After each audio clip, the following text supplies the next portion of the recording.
So George Knapp was, I think, put on the map out of Bob Lazar. He's the guy that basically found Bob Lazar, and he was the one that put Area 51 on the map. But he's also had this interest in UFO topics and credible UFO topics. And he's been able to basically, from his perch in Las Vegas, on his program, put out one item after the next as those things come up. He was known as an investigator, and he was a quite good one. And people give him information in regards to leaks because they know that's what he does. So Knapp has been working with the thing called Mystery Wire.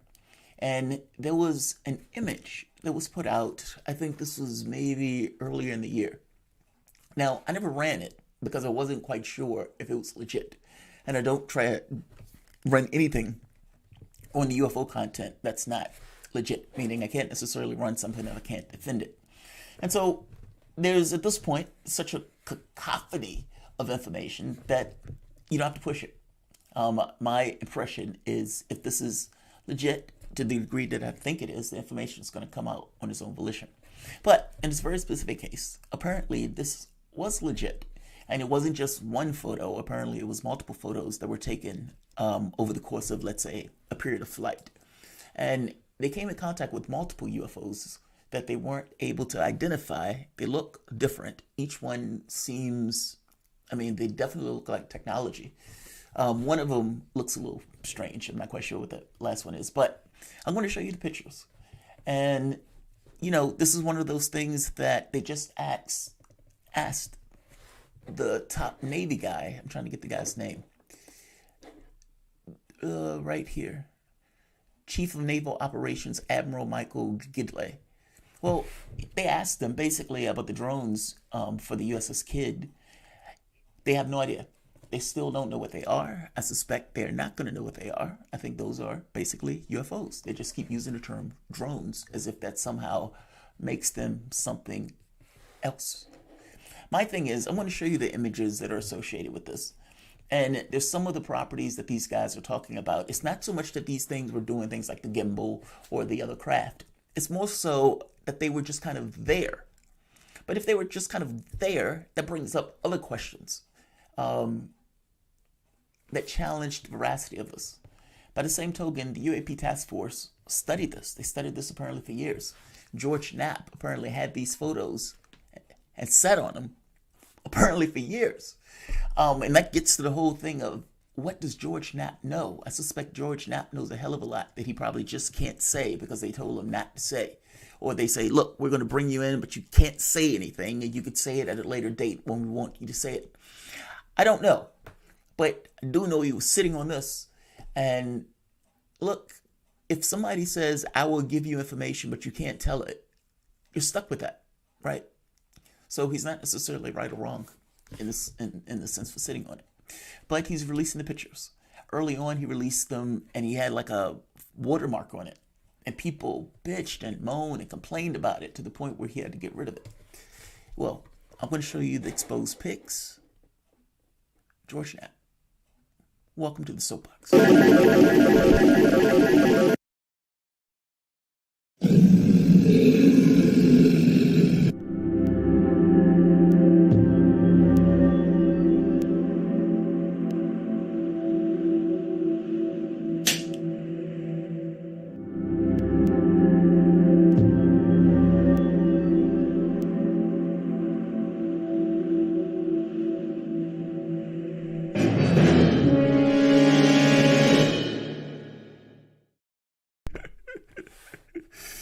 God, I love that. That is phenomenal. I love it. I love it. So, yeah, George Knapp, Mystery Wire. One of the things that I do like about this kind of the UFO thing that's popping up, I do find it heartening that it's not accepted whole cloth, at least not from the UFO community. The community has been somewhat skeptical of the information that's been coming out recently because from their standpoint, certain questions come up, like I asked Elizondo, why now? Why is this information coming out right now? And for all of these years where the government have basically lied or misdirected, all of a sudden you have this abundance of data. And there's skepticism on that information as it comes out, so people look at it in a particular way. I don't think that's necessarily bad. I think that's on some level good, because all of the stuff is in the black. You think the typical military budget is in the black. What do you think about this? And what do you think about the information they release? And will it be somewhat self-serving? And do you think that people who are rank political actors under normal circumstances are all of a sudden going to reach the highest aspect of their natures with this? Especially if technology is a part of it. Ways for them to make either militaristic advantage or financial advantage. The very fact that the UFOs that these guys are seeing in the sky, and the fact that the countries around the world have been trying to use this technology in order to glean from it. I mean, that's basically what Elizondo has said, what Mellon has said, that it's not just us that have our hands on it. Other countries around the world have been studying this. What does that look like? If you come up with some kind of exotic technology based off of something like that, even the physics alone in regards to their perceptions can give across answers. So, yeah, like I said, I've been somewhat terrified is the wrong word for it, but slightly disconcerted. And, this question of what does it mean doesn't seem to have settled into the consciousness of the public yet. What does it mean? Congress could very well come out with that report and say, we are not alone. Think about that. The U.S. coming out with a report like that. And think for the moment of what Elizondo is saying. Think for the moment what Radcliffe is saying. These guys are talking about technology. These guys are talking about pictures and images and personnel testimony that people are saying, yes, I saw this. I was there. Footage with effects that range on everything from observation to what seems to be human effects in regards to the way we or interact with whatever the craft that these guys are seeing. If you remember, Elizondo even said, yes, there is proof and evidence that an individual, when they're talking about being in contact, that we could identify that, yes, there was contact being made. They're not treating this as if this is interdimensional fish that just so happen to pop into our reality. No, they're treating this as if this is a physical matter reality thing, whether that's tech or whether that's something else. Understand that we want to look for these kind of more godlike answers. But maybe it's not a godlike answer. Maybe it's something that there's something out there that looked up at the sky at one point and said, are we alone?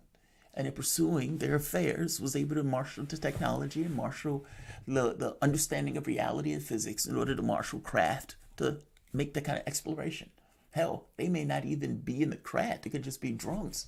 But who knows? I guess I'm making the point that it may not be this kind of mystical answer. It may be that this stuff is just tech.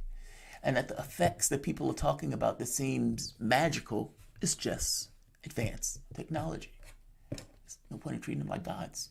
It's just us with better technology. And I don't mean us in a specific sense. I just mean it seems to be something that has the ability to create tech and do things in our physical matter reality. That's all I mean. All right, so let's show the pictures. So initially, he put out this.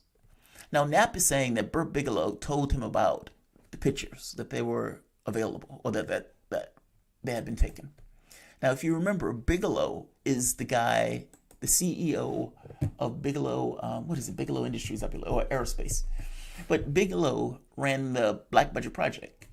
Elizondo had one aspect of it. Bigelow had a larger section of it. And he was the CEO of the company that was in charge. So Knapp, Mystery Wire, first one.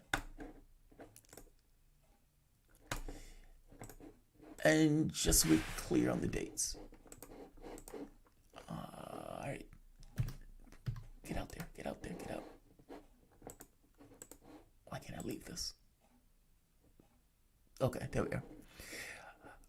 All right, so F-18, March 4th, 2019. Now, the person who's sitting behind the pallet, it basically had his iPhone. He saw it and he took a picture.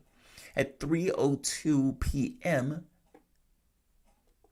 he photographed an odd-shaped object. Another photo taken close to the same time was first posted to Twitter on May 11th, 2020, then again on social media 6 months later.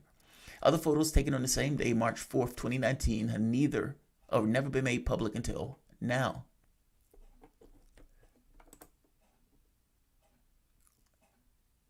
It's hard to see what that is. Some kind of bubble shape. Looks like something is on the inside of it. All right. The second one photograph was dubbed Acorn. Similar but different photograph of the same object was published online last year, 2020. So this was the one that was published last year, and it was unclear whether or not this one was legit. I'm trying to see if we can magnify that further. That looks like some tech. Look, the reason why I keep emphasizing it looks like tech, because there's some people that make the argument that it's something else. It's something that is like built into the fabric of reality, that is engaging humanity, that's driving humanity forward. Now, if that was there, fair enough. But this to me is indistinguishable from technology and just knowledge. If you had a race that didn't have a bias towards the difference between consciousness and the way, let's say, our physical matter reality, and let's say things like double slit experiment and everything else, they were able to understand that at a level that allowed consciousness to engage with technology and allowed them to technologically interact with that stuff in a way that we just don't get. And so I'm not of mind that this is something magical. I'm of mind that this is just something technological and scientific that we're just not necessarily familiar with yet. Like me playing chess better. I'm at level 2000, you're at 1400. It looks like I am a wizard of God from the way that I can play in comparison to you. But it's not. It's just, advantages that we have for centuries of work. The pallet is in the sky with something that he can't identify. The UAP task force gets the picture, and they're looking at it, and they don't know what it is. It's not doing anything magical. It's not flailing around at ridiculous speeds. It's not going from 0 to a billion out of nowhere or blinking out of existence. Nothing like that. The issue is that it's just there, just hanging there. Doesn't matter the winds. Doesn't matter what was going on. It just was there. And their thing, from the standpoint of the task force that Knapp was able to elicit, was that they don't believe it's a drone. I mean, it seems that what they're trying to do is to isolate what it's not.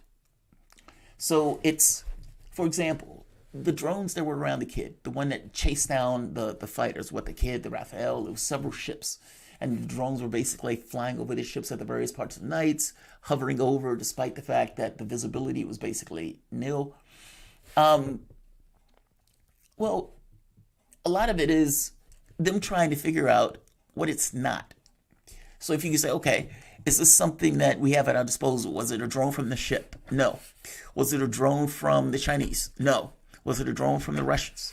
And as they're doing that, they're thinking to themselves, all right, if this is a drone from a foreign actor, how did they leapfrog us? So, you must understand that some of this is hubris. Don't misunderstand me.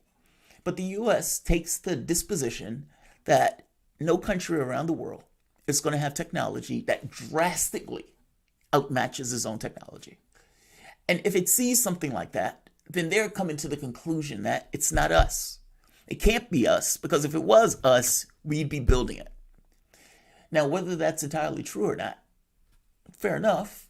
But I think you can get the logic of it, especially if you're talking about something that is wildly superior to what we seem to have at our disposal or what we seem to be able to build.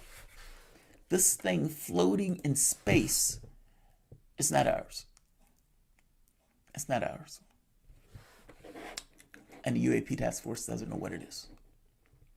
Here's the last one. And again, that's like a blimp or something. But again, not doing anything magical, not flailing around at ridiculous speeds. The fact is, it was just there. The palette is in the sky with just stuff that he doesn't know where it's coming from, and that based on observation, it's not coming from us. This raises all sorts of questions, right? Why is it there?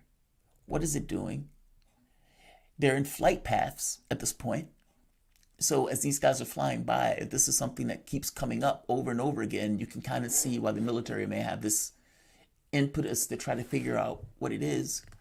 But basically, these pictures have been around for a while. No one knew if these pictures were legit. These pictures apparently are legit. And yeah, they don't know what they are. This one is called, they were given these things names. This one was called Metallic Blimp. The other one was called the Acorn because it was shaped like an acorn. But yeah, apparently Bigelow made the point that these things existed, these photos existed back in 2019. And at this point, this would have been, Bigelow at this point would have been ensconced in the UFO project, I mean the ATIP program. And so he would have, of course, known these things existed because he would have been helping with the compiling of it. Hell, we don't even know if Bigelow was working with the government getting a ship that they recovered from the government. And talking to Elizondo, who the hell knows? It seems like they were recovering stuff. The question is, what did they recover? What are they able to use it with? Are they able to use it? And Bigelow's point was no. They're not able to use it. They're not able to understand the way it works. And there could be all sorts of reasons for that. It's not like the television show Independence Day, where these guys just plug in their laptops and they're like, okay, we have control of the alien craft. What if there's no device to do that? What if there's nothing to plug into? You believe there's a USB drive on the alien craft? Do you believe there are wires in the same way we have wires? Do you believe that the power systems are built in the same way that we have power systems? I'll tell you this. In World War II, when the Nazis invaded Russia, they had to change the gauge on the railway lines. Because even something like that, for something that was that close in regards to location, there was differences. And there was differences even just from a mechanical standpoint. From the standpoint of the way any of that technology would work, it would be drastically different. All right, I'm going to end this. I don't want this one to be long, but I try to keep you guys apprised of some of the stuff that's taking place on the UFO side of things. By the way, Nick Pope is going to be on the show on Tuesday. He's going to be here 12 noon Eastern Standard Time. So he was gracious enough to give me a hit up and say, yes, I'd be happy to come back on or happy to come on. And I am enamored by this because this is another interview kind of like Elizondo, where my argument is that many of the UFO people who go and do interviews on like mainstream media or something like that are wasted on those outlets. These guys often have direct knowledge of things that are taking place, or at the very least from a governmental standpoint. And even though I have no belief at all that they're going to be entirely honest and open in regards to the information, and I even believe that more likely than not, whatever the information is or whatever the truth is, it's going to be put out in a way that gives you a bias in a direction that they want you to have, not necessarily a contextual point of view. Think about your regular world. North Korea fires weapons and they land into the ocean. What are you going to do about North Korea, Joe Biden? I mean, they just fired missiles. I mean, that guy's nuts. He's a lunatic. And nobody brings up the point that the reason they're doing it on some level is because they keep saying, stop pretending like you're going to invade our country. It's their tit for tat. It's not that he's insane. It's a tit for tat. But we don't bring that up in our dialogue. That's not even pertinent to us. The fact that the person responds at all is too much. It's a breach of our dominance over things. And it gets across that this group or this person or this country is not falling in line. That in and of itself approaches the problematic. But my point is, it's not contextually honest. It's not saying This is what North Korea did. This is what the United States did. And it's not even neutrality. Meaning it's not even given a bullshit neutrality of, it's like, okay, here's the Israeli side of things and here's the Palestinian side of things. They're trying to make this stuff look like a false equivalence. It's not that. It's adding in information so people can actually make just a fucking choice. You could come away with the assessment that, hey, it is perfectly fine for the U.S. to have war games where they're pretending as if they're going to invade North Korea. Perfectly fine for them to do that. And we still think it's wrong for them to shoot missiles. You could come to that conclusion, but you should be given the information, at the very least come to that particular conclusion. My assessment is you're not given that information because they know rational minds are not going to come to the very conclusion that they want you to have. So, like, share, and of course, subscribe. Thanks all.